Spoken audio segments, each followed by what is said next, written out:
Time for us to go to the Hume Football League, and this season, I guess post-COVID, not playing in 2020, it has, for mine, been a really exciting season. I'm not sure whether it has been for those that are administrating it. We might ask that question, and it's Phil Bouffler who joins us from the Hume Football League, the Vice President. G'day, Phil. How are you? Morning, Wayne. Going well, thank you. Got another dry track over here, so the mice are fast and the track's dry, so Well, are administrators spending more time on trying to work out whether clubs have got enough players or whether they've got to eradicate the mice? Mate, the mice are going anyway. They've slackened off a little bit, but from an administrative point of view, last year was a bit of a nightmare, to be truthful, trying to wade our way through all that COVID thing, and we called it early, which is the right decision. And, so this year it's all systems go. Clubs are being pretty COVID responsible with offices and those sort of things. So big crowds and good weather, which is not really good farming weather, but good football weather. And so all systems go for another big weekend. Big weekend. Just as a quick note on the Murray Magpies at their under-14 level, they are actually forfeiting for the rest of the season. So how does that affect the other clubs in terms of what the games have been played? Mate, well, thanks for that, Wayne, because they have forfeited, unfortunately, just due to lack of numbers. So anyone who's, obviously the people who have previously paid them have got the 4 points. So the Murray Magpie bye, everyone who gets the bye will just get the 4 points for parity. So no club's going to be disadvantaged by it. Yep, all right. Let's get to last week's matches, and in senior football, what about this? The Brock Burham Saints, and you said very early in the season to me, Wayne, don't write them off at all, and don't think we want to do that because they gave Calcan an absolute belting. Mate, I was at that game, and I thought, I said to talking to Steve Kaczynski, the president of Brock Burham Saints, so what's going on here then? I think I've cast myself as a lucky charm for that club. So they had a very good game, They just played well. Big Suitor in the ruck, got a lot of momentum going, and he's a man mountain, that bloke, and he had a good game. Wilson got a few goals, so they're back. They're going pretty well.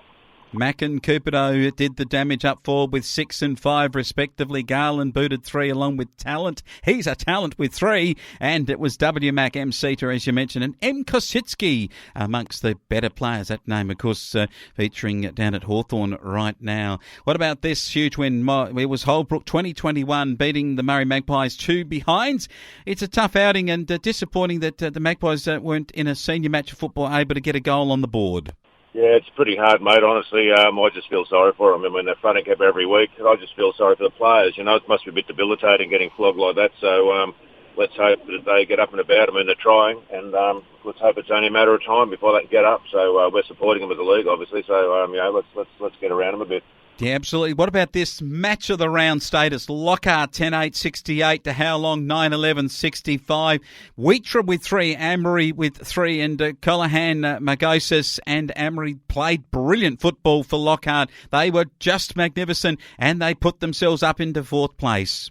Mate, from all reports, that was a great game, and it was one televised. Steve Murphy televised that in his All In Sports, and it was a hell of a game.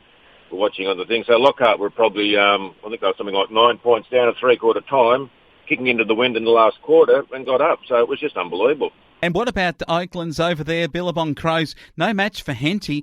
Gee, Henty have shown something. They're in the top 6 right now, and they won this 16-10, 106 to the Crows, 7-10, 52. And for the Billabong Crows, I guess you've got to say it's not going to be what they might have hoped after improving in 2019. Right, I think they'd be pretty disappointed with the season, to be truthful. So I would have thought they would have gone a little bit better than that. So I'm just not sure what's going on out there. I haven't seen them play this year, so I hope to get over there soon. But Hendy, they've obviously played pretty well, and so it was a bit of a blowout. I thought that would have been a bit closer, that one. Certainly was a 9-goal win to Henty. Evans with 3 and Roy Reardon with a couple for the Billabong Crows, and Simpson, Kerr and Jay Evans, some usual suspects in their better players there for the day. As we finally look at the other couple of games, and this was magnificent football when Osborne 22-11, way too good for Ginderas, 2-7. Mate, big win to the Osborne people, so the Ostriches, so well done to them, full credit. They're going full steam ahead, mate. Every week they seem to, as I said last week, I'm not sure if they're in their top gear, but I hope they haven't got too many more left. They've got to be getting up there somewhere, but they're just playing good footy, so I'm going in. I'll see Lockhart and Osborne on the weekend, so I'll get to gauge how they're going. So it'll be interesting to see how they go against Lockhart. They're a bit of a form side at the moment, Lockhart. Yeah, tell you what a game. We'll have a look at that soon. Armstrong 5, Parr with 5, D. Galvin 3. C. Galvin 2. J. McDonald, also Hunter and S. Livingston in the better players. They always have different players each week in their better players, which is a good sign why they're top of the table. Ramwell Bundry Waller 8-16-64. They upset the apple cart of the power 5-5-35. The first loss of the season from the CDHBU, and I guess for them they came back thudding to earth in a giant way. I thought CDHBU might have got up there, but as my grandmother used to say, all good things must end. So with the suited draw, it can be a little bit out of kilter for a little while till some of these sides play some of the better sides. But the Giants have either improved or maybe CDHBU had an off day. We'll find out more this weekend. You're certainly going to hunt with 3. Lishke booted a couple, and Geraghty, the 2 ducks were there, and was Merkel and Plunkett were amongst it too for the Giants in a very, very big win for their season, putting them again back up in top 6 contention. Now, Phil, we go to this week's matches in round 7. There's some absolute beauties this week. CDHBU get how long in an absolute beauty at Corrine? Oh, mate, look. This is very hard. I mean, I think Howlong's going to be smarting after losing last weekend against Lockhart. CDHBU, they really need the lift. Look, I think I might have to go with Howlong in this game. Oh, I'll tell you what, this is going to be a battle between the Hume Highway and what is the Olympic Way. And will it be Culcan to respond at home, or are the Brookers going to be too good? Mate, Holbrook, I reckon. There's always been a bit of a pretty fierce rivalry between those two clubs, and that'll continue. Culcan will lift, but I think Holbrook will be too strong. They're a good side. Henty take on Ramwell Bundry Waller. This one is at Henty, the Swampies' home ground. Oh, they will be out in force, those red and whiters. The Giants will come across the little hills there, the Pleasant Hills. And I got a reckoning that it just might be Ramwell Bundry Waller to get a win here. This will be close. The winner of this will get into the finals, I reckon. So I'm just, it's early days, but probably leaning towards both last round winners. I'm probably slightly leaning towards Henty because they're at home. So I'm going to go with Henty in that game. They're playing pretty good footy. Now, what about Brock Burham? They played Gindera in 2018. They played off in a final together, these two, the grand final. But I reckon Brock Burham will be way too good for the Bulldogs. Mate, they'll get up, I reckon. I saw them last week. They're a very good side. Big Suter plays well. Wilson Macfield, the usual suspects. I think the BB Saints will win that game. And Billabong Crows take on the Murray Magpies down in Albury. Billabong Crows, I reckon, will be too good here. I think you're right, Wayne. The Magpies are struggling a little bit, so let's hope it's a competitive game anyway. Competitive, I'll tell you what, it'll be competitive out at Lockhart's Oval.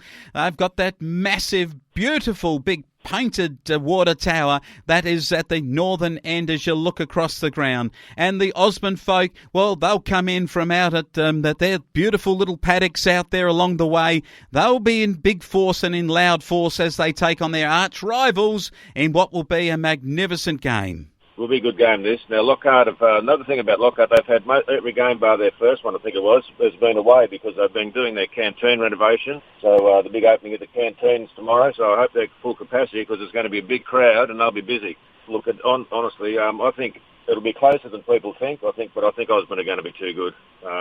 Lockhart are playing pretty good football. Lockhart's showing that if you get, and it's sort of to do with the salary cap and the points, what it's all about. They've got a core of people who've been there for 4 or 5 years. They're just really gelling in that. So I just think they've had a few extra blokes come in, a couple of extra ones, but they've got the core who's been there for a fair while, and they're just sort of reaping the rewards of that, a little bit like Osmond. But at the end of the day, I think Osmond's going to get up. Osmond always struggle, though, against Lockhart, even when they are in premiership winning form in past seasons. The upset could be on the cards. Will it be this weekend? For mine, I don't think so, but it is a beauty. The Hume Football League couldn't be any more exciting. Some great games of football, and a great feel to hear about it. Despite the fact that the mice might be in the paddocks and even on some of the ovals, we're crunching them away as quickly as we can as we play some great football in Hume Footy League this year. That's it. And just a quick, there was a local fellow who had to put a thing up on Twitter of some mice in his tractor cabin, right? He was watching the National 9 News last night, and the Twitter video had made it onto the National 9 News, so there you go.